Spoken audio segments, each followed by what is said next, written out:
PMC പദ്ധതിയിൽ തട്ടി മുന്നണി പ്രതിസന്ധിയിലായോ എന്നുള്ളതാണ് ചോദ്യം. ആൻഡ്രൂ, മുന്നണി പ്രതിസന്ധിയിലാണോ? ഈ നിമിഷം വരെയും ബിനോയ് വിശ്വം എന്താണ് മനസ്സിലിരിപ്പെന്ന് തുറന്നു പറഞ്ഞിട്ടില്ല. പക്ഷേ നമ്മളിലൂടെയൊക്കെ നൽകുന്ന സൂചന എന്ന് പറയുന്നത് മന്ത്രിസഭായോഗം ബഹിഷ്കരിക്കുക എന്നുള്ളതാണ്.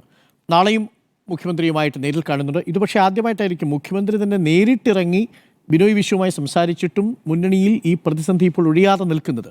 മുന്നണി പ്രതിസന്ധിയിലാണോ? ഞാനിതിനെക്കുറിച്ച് അന്വേഷിച്ച് കഴിഞ്ഞപ്പോൾ എനിക്ക് മനസ്സിലായ ഒരു കാര്യം എന്ന് പറയുന്നത്, ഈ 2014 ഒരു മന്ത്രിസഭാ യോഗത്തിൻ്റെ സമയത്താണ് ഈ പറയുന്ന PM ശ്രീയുമായി ബന്ധപ്പെട്ട ഫയൽ അവിടെ വരുന്നത്. 2024. അപ്പോൾ ഈ 2024 ഇത് 2025 അന്ന് ആ യോഗത്തിന് വന്നു, അത് മാറ്റി വെച്ചു, അടുത്തൊരു യോഗത്തിന് എടുക്കാമെന്ന് പറയുന്നു. അടുത്തൊരു യോഗത്തിന് 2024 തന്നെ വരുന്നു. 2025 ഏപ്രിൽ. ഇത് ഏതാ മാസം? ഇത് നവംബറാണ്, ഒക്ടോബറാണ്.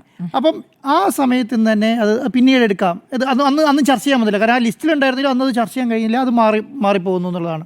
പിന്നീട് ഈ PM ശ്രീയുമായി ബന്ധപ്പെട്ട കാര്യം വിദ്യാഭ്യാസ വകുപ്പുമായി ബന്ധപ്പെട്ട് നാഷണൽ സംവിധാനത്തിൻ്റെ ഭാഗമായി SSIയുടെ പണം SSIൻ്റെ പണം കിട്ടാത്തതുമായി ബന്ധപ്പെട്ട് ചർച്ചകൾ നടക്കുകയും ഇതിങ്ങനെ ഉദ്യോഗസ്ഥ തലത്തിൽ തന്നെ മുന്നോട്ട് പോകുന്നുണ്ട്. അതിൻ്റെ ഇടയ്ക്ക് അതൊരു ഘട്ടം കഴിഞ്ഞ് സൈനിങ്ങിലേക്ക് എത്തിയ സമയത്താണ് ഈ പറഞ്ഞ പത്രവാർത്തകൾ പുറത്തു വരുന്നത്.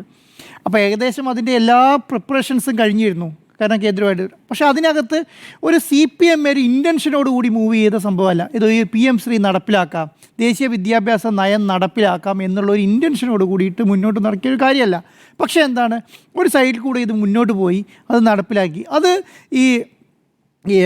മന്ത്രിസഭാ യോഗത്തിൽ നിന്ന് മാറ്റി വെച്ചിട്ട് ഈ പുതിയൊരു മന്ത്രിസഭാ യോഗത്തിലേക്ക് CPIയും അതിനുശേഷം ചർച്ച ചെയ്തിട്ടില്ല, അതെടുത്ത് വെച്ചിട്ടില്ല. എങ്ങനെയാണ് മാധ്യമ വാർത്തകൾ കൂടെ ഈ പുറത്ത് വരുന്ന സമയത്ത് ഗോവിന്ദൻ മാഷെ വിളിച്ചിട്ട് ചോദിക്കുന്നുണ്ട്, ഇങ്ങനെ ഈ പറയുന്ന കാര്യം നടക്കുന്നത്, അത് ആലോചിച്ച് നമുക്ക് തീരുമാനമെടുക്കാം എന്ന് പറയുമ്പോഴത്തേക്കും ഒരു സ്റ്റേജ് കഴിഞ്ഞു പോകുമ്പോൾ എന്താണ്, ഇത് കേന്ദ്രവും കേരളവും തമ്മിലുള്ള ഒരു നയത്തിൻ്റെ ഭാഗമായി നടപ്പിലാക്കാൻ തീരുമാനിച്ചു, അല്ലെങ്കിൽ അങ്ങനെ നടപ്പിലാക്കേണ്ടി വന്ന അവസ്ഥയിലെത്തിയതിന് ശേഷമാണ് CPI അതിൻ്റെ ഒരു ഇടപെടൽ വരേണ്ടത്.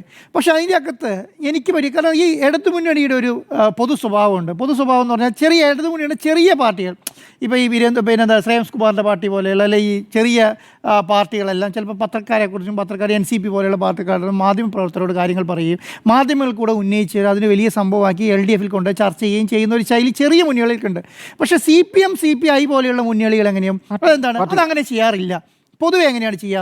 അത് മുഖ്യമന്ത്രിയായിട്ടും ഗോവിന്ദ മാഷൊക്കെയായിട്ട് ഒരു യോഗം വിളിച്ചു ചേർത്ത്, അല്ലെങ്കിൽ LDF യോഗം വിളിക്കാൻ കത്ത് കൊടുക്കുകയോ ഒക്കെ ചെയ്തിട്ട് ന്യായമായി അത് സംസാരിക്കുകയും അതിനകത്ത് ഒത്തുതീർപ്പുണ്ടാവുകയും ചെയ്യും. ഇതിനകത്തൊരു പ്രശ്നം പറ്റി. എന്ത് സംഭവിച്ചെന്ന് പറഞ്ഞാൽ, ഇത് CPI നടത്തിയ കാര്യം എന്ന് പറഞ്ഞാൽ LDF യോഗത്തിലല്ല ഇത് പറഞ്ഞത്, അത് CPMൻ്റെ നേതാക്കന്മാരോടല്ല ഇത് പറഞ്ഞത്. ഇതെന്ത് ചെയ്യും, പത്രക്കാരോട് ചർച്ച ചെയ്ത് വേറൊരു തലത്തിലേക്ക് ഇതിനെ കൊണ്ടുപോകാൻ കഴിഞ്ഞു. അപ്പോൾ എന്താ സംഭവിക്കുക, 66 MLA ഉള്ള ഒരു പാർട്ടി, മറ്റേത് 16 MLA ഒരു പാർട്ടി. അപ്പോൾ ഈ 66 MLA കേരളം 62 സ്വതന്ത്രന്മാരെ കൂട്ടിയിട്ട് 66 തന്നെ കൂട്ടാലോ.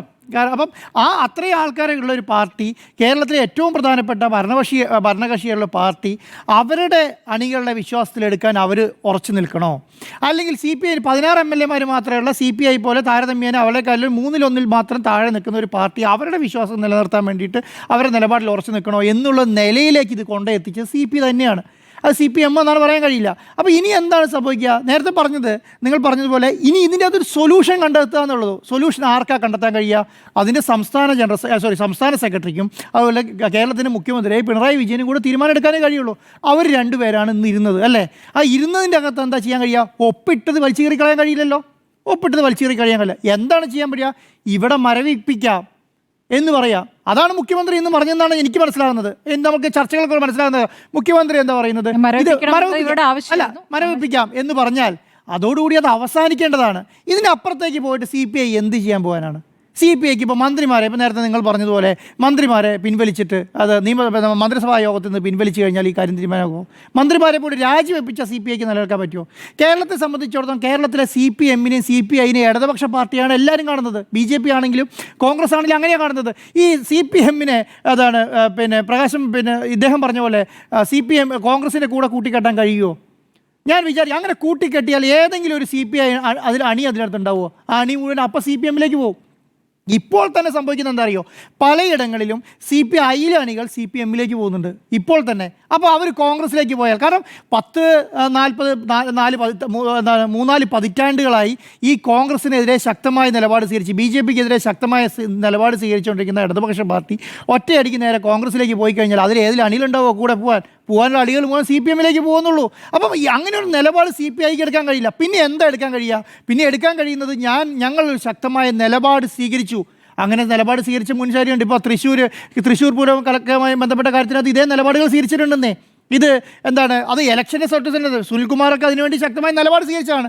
അതിനപ്പുറത്തേക്ക് CPIനെ കൊണ്ട് ഒന്നും ചെയ്യാൻ കഴിയില്ല എന്ന് വിചാരിച്ചിട്ട് ഞാൻ വിചാരിക്കുന്നില്ല CPM അത് മുതലെടുക്കാൻ നിൽക്കുന്നുള്ളത്. ഇന്ന് പിണറായി വിജയൻ അദ്ദേഹവുമായിട്ട് അടച്ചിട്ട മുറിയിൽ ചർച്ച നടത്തിയില്ലേ? അവർ തമ്മിലല്ലേ അതിന് തീരുമാനം എടുക്കാൻ കഴിയുള്ളൂ. ഇതിനകത്ത് വേറെ ആർക്കെങ്കിലും തീരുമാനം എടുക്കാൻ കഴിയുമെന്ന് ആർക്കെങ്കിലും തോന്നുന്നുണ്ടോ? ഈ പറഞ്ഞ ബിനോയ് വിശ്വത്തിനും പിണറായി വിജയനും അല്ലാതെ വേറെ ആർക്കെങ്കിലും അതിനകത്ത് തീരുമാനം എടുക്കാൻ കഴിയും? ഒരാൾക്ക് എടുക്കാൻ കഴിയില്ല. അപ്പോൾ ഞാൻ പറയുന്നത്, ഞാൻ അവരുടെ ബോഡി ലാംഗ്വേജ് കണ്ടു കഴിഞ്ഞപ്പോൾ സാധാരണ പിണറായി വിജയൻ പറയുന്ന സമയത്ത് അത് ഇങ്ങനെ കാര്യങ്ങൾ അദ്ദേഹത്തിന് പറയാനുള്ള കാര്യം പറഞ്ഞിട്ട് അദ്ദേഹം പോരുകയാണ്. അത് ബിനോയ് വിശ്വം പറയുന്നത് എന്താണ്, ഞങ്ങൾ ഉന്നയിച്ച കാര്യത്തിന് തീരുമാനമായിട്ടില്ല. അപ്പോൾ തീരുമാനമായിട്ടില്ല എന്ന് പറഞ്ഞാൽ ആ തീരുമാനം എന്താണെന്നും കൂടി ഇവരുടെയും കൂടി ഒരു അഭിപ്രായം വേണ്ടേ? ഞാൻ ആ അഭിപ്രായം കേട്ടില്ല. CPIയിൽ നിന്നും ഞങ്ങൾക്ക് ഇതിൽ നിന്ന് പിന്മാറുക എന്ന് പറഞ്ഞാൽ സൈൻ ചെയ്ത കാര്യത്തിൽ എങ്ങനെ പിന്മാറാൻ കഴിയുക? പ്രായോഗിക പ്രശ്നമില്ലേ? കോടതി പോകാൻ പറ്റും, ഒന്നിലേക്ക് കോടതി പോകാൻ പറ്റും. അല്ലെങ്കിൽ ഇതിൽ പിന്മാറുക എന്ന് പറയുന്ന സംവിധാനം ഇല്ലാന്നേ. കാരണം സൈൻ ചെയ്ത് കഴിഞ്ഞാൽ അതോടെ അവസാനിച്ചു. പിന്നെ എന്താ ചെയ്യുക? ഞങ്ങൾ ഈ പദ്ധതിയായിട്ട് മുന്നോട്ട് പോകില്ല എന്ന് പറയാം. അത് ഓൾറെഡി പിണറായി വിജയൻ പറഞ്ഞു എന്നാണ് പറയുന്നത്. അതോടുകൂടി ഇത് അവസാനിക്കേണ്ടതാണ്. അല്ല, അങ്ങനെയാണ്. കാരണം അതല്ലാതെ വേറെ മാർഗ്ഗമില്ല. അപ്പോൾ ഇനി എന്താണ്? പിന്നെ ഈ പറഞ്ഞ PM ശ്രീയുമായി ബന്ധപ്പെട്ട കാര്യം കേരളത്തിലെ 300 ശിക്ഷ സ്കൂളുകൾക്ക് കിട്ടുന്ന എത്ര 200 കോടിയിൽ താഴെയാണ്. അതിനകത്ത് 2 വർഷം പോയി. ഇനിയിപ്പോൾ വളരെ തുച്ഛമായ പൈസ കിട്ടാനുള്ളൂ. പക്ഷേ അങ്ങനെയല്ല, ഈ SSIയുമായി ബന്ധപ്പെട്ട പൈസയിൽ ഏകദേശം 1400 കോടി കിട്ടാനുണ്ട്. അതിൻ്റെ അകത്ത് 800 കോടി കിട്ടിക്കഴിഞ്ഞാൽ അതിപ്പം PM ശ്രീ സൈൻ ചെയ്തുകൊണ്ടാണെങ്കിൽ ആ 800 കോടി കിട്ടുന്നുണ്ടല്ലോ. അത് 800 കോടി കിട്ടിയില്ലേ? അപ്പോൾ അതോടുകൂടി ഇനി ഈ പദ്ധതിയായിട്ട് മുന്നോട്ട് പോകുന്നില്ല എന്ന് ഇടതുപക്ഷ സർക്കാർ പറഞ്ഞാലും അത് മുന്നോട്ട് പോകാൻ പറ്റും. കാരണം PM ശ്രീ SSIയുമായി ബന്ധപ്പെട്ട പണം കിട്ടുന്നു. അതോടുകൂടി ഇത് അവസാനിക്കുകയും ഇതിനെ മറ്റേ ഇദ്ദേഹം പറഞ്ഞ പോലെ താത്വികമായ അവലോകനം നടത്തി ഇതിനെ കോംപ്രമൈസ് നടത്തുക എന്നുള്ളതല്ലാതെ വേറെ ഓപ്പറേഷൻ ഇല്ല. അല്ല, CPI ഇതിനകത്ത് മസിൽ പിടിച്ചിട്ട് CPIക്ക് നഷ്ടപ്പെടും എന്നുള്ളതല്ല. CPM എടുത്ത നടപടി CPMന്റെ അണികൾക്ക് ബോധ്യപ്പെട്ടു എന്നാണ് അങ്ങ് കരുതുന്നത്? CPMന്റെ അണികൾക്ക് ബോധ്യപ്പെട്ടു? അല്ല, CPMന്റെ അണികൾക്ക് ബോധ്യപ്പെട്ടു എന്നുള്ളതല്ല. ഞാൻ പറയുന്നത് എന്താണെന്നറിയോ, എല്ലാ കാലത്തും ഇപ്പോൾ കേരളത്തിൻ്റെ ഒരു അവസ്ഥ എന്ന് പറയുന്നതിൻ്റെ ഏറ്റവും പ്രധാനപ്പെട്ട അവസ്ഥ മനസ്സിലാക്കാൻ അറിയോ, സാമ്പത്തികമായി കേരളം വലിയ ഞെരുക്കത്തിലുണ്ടെന്നേ. കാരണം കേരളം ഞെരുക്കത്തിൽ പെടുന്നത് എങ്ങനെയാണ്? ഇപ്പോൾ ഈ കിഫ്ബി എന്ന് പറഞ്ഞൊരു സാധനം കേരളത്തിൽ ഇല്ലായിരുന്നെങ്കിൽ നിങ്ങൾ ഇവിടുത്തെ അടിസ്ഥാന വികസനങ്ങളും മറ്റുള്ള വികസനങ്ങളും ഒക്കെ പ്രശ്നത്തിൽ പോയേനെ. കാരണം കാര്യമായ ഫണ്ടുകളൊന്നും കേന്ദ്രം കൊടുക്കുന്നില്ല. പ്രധാനപ്പെട്ട ഫണ്ടുകളെല്ലാം ഓരോ കേന്ദ്ര സർക്കാരിൻ്റെ പേരിട്ട് വെച്ചിരിക്കുകയാണ്. ഇന്ന PM ശ്രീ, ഇന്ന പ്രധാനമന്ത്രി യോജന, അങ്ങനെ കുറേ പേരിട്ട് വെച്ചിരിക്കുകയാണ്. വീട് പണിയാൻ ഇപ്പോൾ നമ്മുടെ പാവപ്പെട്ടവർക്ക് വീട് പണിയാൻ വേണ്ടിയിട്ടുള്ള പദ്ധതി ഉണ്ടല്ലോ, അതിൽ വരെ പ്രധാനമന്ത്രിയുടെ ഫോട്ടോയും പേരും സ്റ്റിക്കർ ഒട്ടിച്ച് വെക്കണം. ഇത് ചെയ്താലേ അവിടുന്ന് പണം കിട്ടുകയുള്ളൂ. പിന്നെ ആശുപത്രികളിൽ പ്രാഥമിക ആരോഗ്യ കേന്ദ്രങ്ങളിൽ പരിപാടി നടത്തണമെങ്കിൽ പ്രധാനമന്ത്രിയുടെ അല്ലെങ്കിൽ കേന്ദ്ര സർക്കാരിൻ്റെ പേരും ഫോട്ടോയും സ്റ്റിക്കർ ഒടിച്ച് വെച്ചാലും മാത്രമേ അവിടെ പണം കിട്ടുള്ളൂ. ഇങ്ങനെ ഓരോ വകുപ്പുകളിനകത്തും കേന്ദ്രത്തിൽ നിന്ന് കിട്ടുന്ന പണം കിട്ടണമെങ്കിൽ ഇങ്ങനെ ചെയ്താലേ കിട്ടുള്ളൂ എന്നുള്ള അവസ്ഥയിൽ കേന്ദ്രം കൊണ്ടെത്തിച്ച് അത് യാഥാർത്ഥ്യമാണെന്നേ. ഈ യാഥാർത്ഥ്യം മനസ്സിലാക്കാതെ ഇനിയിപ്പോൾ ഞാൻ പറയാം, ഇനി കേന്ദ്രവുമായി ബന്ധപ്പെട്ട ഒരു പദ്ധതിയും ഞങ്ങൾ ഒപ്പിടില്ല അല്ലെങ്കിൽ ഞങ്ങൾ ചെയ്യില്ല എന്ന് പറഞ്ഞാൽ 80% പണവും കിട്ടാത്ത അവസ്ഥയായിരിക്കും. അപ്പോൾ അതിന് വേറെ കുറുക്ക് വഴികൾ നേടുക. കുറുക്ക് വഴികൾ എന്ന് പറയുന്നത് അവരുടെ നയം ഇവിടെ നടപ്പിലാക്കുക എന്നുള്ളതല്ല. ആ നയം നടപ്പിലാക്കുന്നതിന് പകരം പണം മേടിച്ചെടുക്കാൻ വേണ്ടിയുള്ള അവർ കുറുക്ക് വഴിയിൽ കൂടിയാണ് ഇത് നടപ്പിലാക്കുന്നതെങ്കിൽ അതേ കുറുക്ക് വഴി ഇവിടെ നടപ്പിലാക്കാമല്ലോ. അതുകൊണ്ടാണ് ഞാൻ കഴിഞ്ഞ പ്രാവശ്യമൊക്കെ പറഞ്ഞു, ഈ ദേശീയ വിദ്യാഭ്യാസ നയത്തിൻ്റെ ഭാഗമായിട്ട് RSSൻ്റെ അജണ്ടകൾ നടപ്പിലാക്കണമെങ്കിൽ കേരളത്തിൽ അത് പ്രാക്ടിക്കലല്ല. നമ്മൾക്ക് പറയാം അതത്ര അങ്ങനെ അത് പഠിപ്പിക്കാൻ അധ്യാപകരെ കേരളത്തിൽ കിട്ടിക്കോണമെന്നില്ല എന്നാണ് ഞാൻ പറയുന്നത്. ഞാൻ നേരത്തെ പറയലുണ്ട് അത്. കാരണം വിദ്യാർത്ഥി പ്രസ്ഥാനങ്ങളും അതുപോലെ അധ്യാപക പ്രസ്ഥാനങ്ങളും ശക്തമായ നിലപാടുകൾ സ്വീകരിച്ചുള്ള സംസ്ഥാനം കേരളമാണ്. അപ്പം ഇതിനപ്പുറത്തേക്ക് കേന്ദ്രത്തിൻ്റെ ഫണ്ട് വേണ്ട, ഇതുപോലെയുള്ള നിലപാടുകളെല്ലാം കേന്ദ്രത്തേക്ക് ഫണ്ട് വേണ്ട. അത് CPIൻ്റെ. അപ്പം ഞാൻ പറയുന്നത് എന്താണ്, CPI വായിരിക്കുന്ന വകുപ്പുകൾ ഇപ്പോൾ കൃഷി വകുപ്പിൽ ഇങ്ങനെ പണം സ്വീകരിച്ചിട്ടുണ്ടല്ലോ. അപ്പോൾ അതെങ്ങനെയാണ് സ്വീകരിക്കുന്നത്? അങ്ങനെയാണെങ്കിൽ വിദ്യാഭ്യാസം വേറെയാണല്ലോ. അല്ല, വിദ്യാഭ്യാസം വേറെയാണെന്നേ ഞാൻ പറയുന്നത്. ആ വകുപ്പിന് അവരുടെ വകുപ്പുകൾ നടത്തിക്കൊണ്ട് പോകാൻ കേന്ദ്രത്തിൽ നിന്ന് പണം കൈകാര്യം ചെയ്യാം. ഈ വകുപ്പിന് ഇവർക്ക് കൈകാര്യം ചെയ്യാൻ പാടില്ല. പക്ഷേ ശിവൻകുട്ടി മിനിസ്റ്റർ ക്ലാരിറ്റിയോടുകൂടി പറയുന്നുണ്ടല്ലോ, ഈ ദേശീയ വിദ്യാഭ്യാസ നയം നടപ്പിലാക്കില്ല. ഞങ്ങൾ എന്താണ് ചെയ്യുന്നത്? ഞങ്ങൾ ഈ പണം മാത്രം മേടിക്കൽ മാത്രമേ ലക്ഷ്യമുള്ളൂ. കാരണം ഇത് കിട്ടണ്ടേ. SSI എന്ന് പറയുന്ന സംവിധാനം ഏത് കേന്ദ്ര സർക്കാരിനെ പറ്റിച്ചു. ഞാനിത് പറയാം എന്തുകൊണ്ടറിയോ 80% അധ്യാപകർക്കും പണം കൊടുക്കാൻ കഴിയുന്നില്ല, സാലറി കൊടുക്കാൻ കഴിയുന്നില്ല. ഇതൊക്കെ കിട്ടണമെങ്കിൽ കേന്ദ്രം പണം തരണം. കേന്ദ്രം എന്നിട്ട് ഇപ്പൊ പറഞ്ഞാൽ ഇപ്പം എന്താ അറിയോ, അയ്യോ ഇതൊക്കെ കേന്ദ്രത്തിന്റെ പണം വെച്ച് നടത്താനാണെങ്കിൽ പിന്നെ കേന്ദ്രം ഭരിച്ചാൽ പോരാ, കേരളം ഭരിക്കണ്ടല്ലോ എന്നാണ് പറയുന്നത്. അതൊരു ന്യായീകരണം മാത്രമാണ്.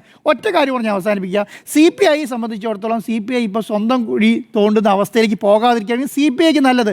ഇതിന് ഇങ്ങനെ ഇത്ര മാത്രം കണ്ട ഇപ്പോൾ ഭാര്യ ഭർത്താക്കന്മാർ വീട്ടിൽ തമ്മിൽ അടി ഉണ്ടാക്കുമല്ലോ, ആരെങ്കിലും പുറത്തുനിന്ന് ചോദ്യം ചെയ്യാൻ നിന്നാൽ ഇതാണ് അത് കണ്ടത്. ഇപ്പം പിണറായി വിജയനും വിജയ് വിശ്വനും എല്ലാ പരിപാടിക്കും പങ്കെടുക്കും, എല്ലാ കാര്യങ്ങളും നടക്കും, മുന്നോട്ട് കൊണ്ടുപോകും. പക്ഷെ അഭിപ്രായ വ്യത്യാസം ഉള്ളിലുണ്ട്. അത് തീരുന്ന ഒരു ദിവസം വരും, അധികം താമസിക്കാതെ വരും എന്നുള്ളതാണ്. അല്ല, ഞാൻ വിചാരിക്കുന്നില്ല മറ്റന്നാളത്തെ മന്ത്രിസഭാ യോഗത്തിൽ നിന്ന് പോലും, മറ്റന്നാൾ നടക്കാൻ പോകുന്ന ബുധനാഴ്ച നടക്കാൻ പോകുന്ന മന്ത്രിസഭാ യോഗത്തിൽ നിന്ന് പോലും ഈ മന്ത്രിമാരെ പിൻവലിക്കുന്നു. ഞാൻ ഒരു കാര്യം എടുത്ത് പറഞ്ഞിട്ട് ഒരൊറ്റ പ്രശ്നമേ ഉള്ളൂ. ഈ ക്യാബിനറ്റിൽ 2 തവണ വന്നൊരു വിഷയം മാറ്റിവെച്ചൊരു വിഷയം, അതുപോലെ CPI അല്ല ചോദിക്കേണ്ടത്, അത് വിദ്യാഭ്യാസ വകുപ്പിൻ്റെ ചുമതലയല്ലേ. ഇങ്ങനൊരു സംഭവം മാറ്റിവെച്ച് കഴിഞ്ഞാൽ അതൊരു തീരുമാനം എടുക്കുന്നതിന് മുമ്പ് ഒരു ക്യാബിനറ്റിൻ്റെ വന്നൊരു വിഷയം അത് കാണിക്കാനുള്ളൊരു മര്യാദ, അതൊരു ബേസിക് മര്യാദയല്ലേ? രാഷ്ട്രീയ മര്യാദ ഇതിൽ പാലിച്ചില്ല എന്നുള്ളത് വസ്തുത. അല്ല, അത് ഞാൻ പറഞ്ഞത് തമ്മിൽ ഒരു പ്രശ്നം ഉണ്ടായി തെറ്റിക്കഴിഞ്ഞാൽ ഇത് 2 എതിർ പാർട്ടികളല്ലല്ലോ, ഇവർ തമ്മിൽ പ്രധാനപ്പെട്ട അത് പ്രശ്നമല്ല, അത് മാധ്യമങ്ങളുടെ അടുത്ത് ചർച്ച ചെയ്ത് ഞങ്ങളിൽ നിന്ന് പിന്നോട്ടില്ല എന്ന് പറയുന്നത് അല്ല ശൈലി. അങ്ങനെയാണ് ആ സെയിം ശൈലി CPM സ്വീകരിക്കുന്നില്ലല്ലോ. CPM ചെയ്ത് കഴിഞ്ഞാൽ CPM അതുകൂടെ ചെയ്യണം. ഡിസ്കസ് ചെയ്തില്ല എന്നുള്ളതാണ് ആത്യന്തികമായുള്ള പ്രശ്നം. ഇതിപ്പോ എന്താണെന്നറിയോ, ഇതിപ്പോ ഈ മാങ്ങ പഴുത്ത് കിടക്കുമ്പോൾ, മേലെ മാങ്ങ പഴുത്ത് കിടക്കുന്ന സമയത്ത് താഴെ നിൽക്കുന്ന ആൾക്കാർക്ക് തോന്നും ഇതൊന്ന് താഴേക്ക് വീണ് കിട്ടിയാൽ നല്ല മാങ്ങയാണല്ലോ എന്ന് വിചാരിക്കും. അത് കുറേ നേരം ഇങ്ങനെ നാക്കിന് വെള്ളം ഒലിപ്പിച്ച് നിൽക്കുക എന്നുള്ളതല്ലാതെ അത് വീഴാനും പോകുന്നില്ല, ഇത് കിട്ടാനും പോകുന്നില്ല എന്നുള്ളതാണ് സത്യം. മാങ്ങയാണോ PM ശ്രീ? നോക്കാം. അല്ല, യഥാർത്ഥത്തിൽ അതിനോടൊപ്പം വരുന്ന ഒരു മാങ്ങാക്കൂട്ടം ഉണ്ടല്ലോ SSA എന്ന് പറയുന്നത്.